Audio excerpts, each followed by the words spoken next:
आप सभी को दशहरा की ढेर सारी बधाइयाँ। और आज है 10वीं तिथि। तो 10वीं क्या है ना कि दशहरा के दिन मेरे यहाँ गांव में ससुराल में मनाते हैं, रामलीला करते हैं। तो शादी से पहले ना मैंने ना रामलीला देखा नहीं था कि रामलीला मतलब कैसे किया जाता है। बस मैंने सुना था कि रामलीला का अभिनय किया जाता है, तो फिर मैंने शादी से पहले उसको देखा भी नहीं था कैसे होता है। तो जब मैं शादी करके यहाँ पे आई तब मैंने रामलीला देखा कि रामलीला कैसे किया जाता है। और मैं हर साल जाती भी हूँ।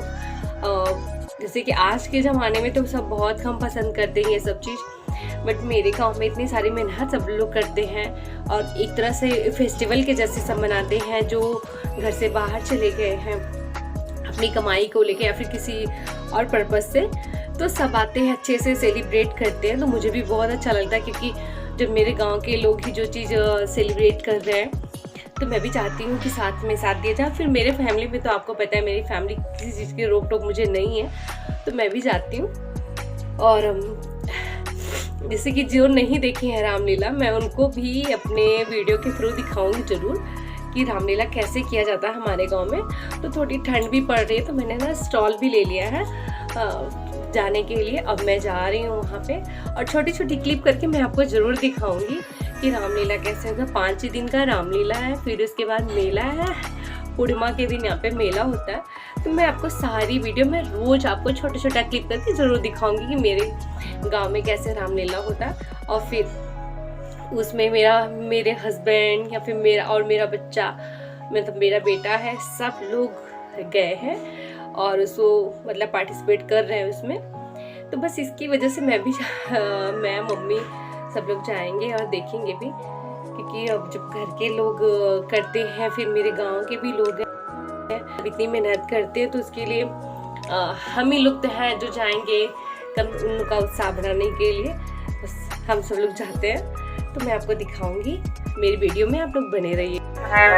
हम लोग फिर चले आए थे, यहाँ पे रामलीला देखने जा रहे थे। तो मेरी भाभी की बेटियाँ थी, भाभी थी, तो हम सब लोग यहाँ पे आए। फिर घर से थोड़ा पास में ही है, तो घर के बाहर तो मतलब है, आप खड़े होके देखोगे तो आपको ज़रूर ये पूरा पंडाल वगैरह दिखेगा।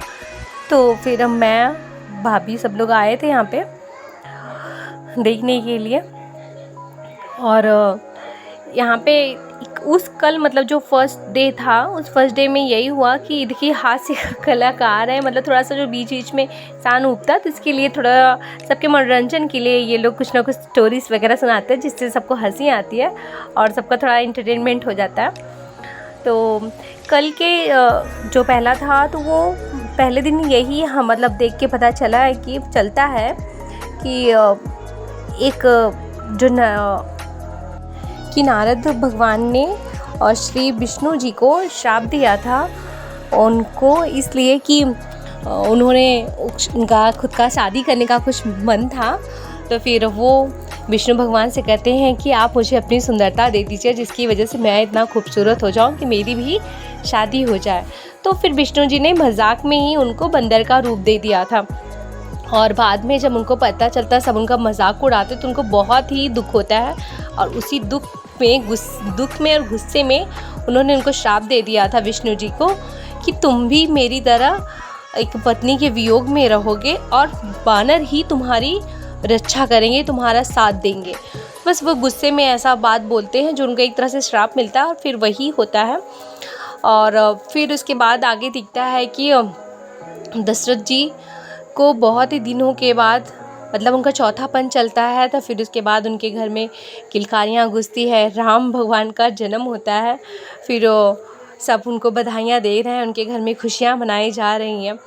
श्री राम के आने की वजह से उन्होंने यज्ञ किया, काफ़ी पूजा पाठ करते हैं, तब जाके राम का जन्म होता है उनके घर पे। और देखिए कितने सारे लोग गए थे हम। और फिर मैं आपसे मिलती हूँ दूसरे दिन। और क्या था कि नवरात्रि के बाद ना बहुत सारे कपड़े हो गए थे धुलने के लिए भी, और मैंने बेडशीट वगैरह सब कुछ पहले से निकाल के मतलब भिगा दिया था एक दिन पहले। मेरा कमरा बहुत ही बिखरा हुआ था क्योंकि नवरात्रि के टाइम से सिर्फ मैं बाहर का ही काम ज़्यादा कर पाती थी, अपने कमरे को मैंने ध्यान भी नहीं दिया था, बस किसी भी तरह से सिर्फ यूज़ कर रही थी, इतना समझ लीजिए। तो मैं सब ठंड भी आने वाली है तो ठंड के कपड़े निकल रहे हैं और गर्मियों के कपड़े सब रखे जा रहे हैं। आज मुझे बहुत सारे कपड़े धुलने थे, इसके लिए मैं कोई भी काम मतलब सिर्फ खाना बनाया मैं, और खाना बना के मैं चली गई थी, रसोई भी नहीं साफ किया था, कुछ भी नहीं। तो आज मम्मी का एकादशी का व्रत है, बस अब जा रही हूँ मम्मी के लिए चाय बनाने।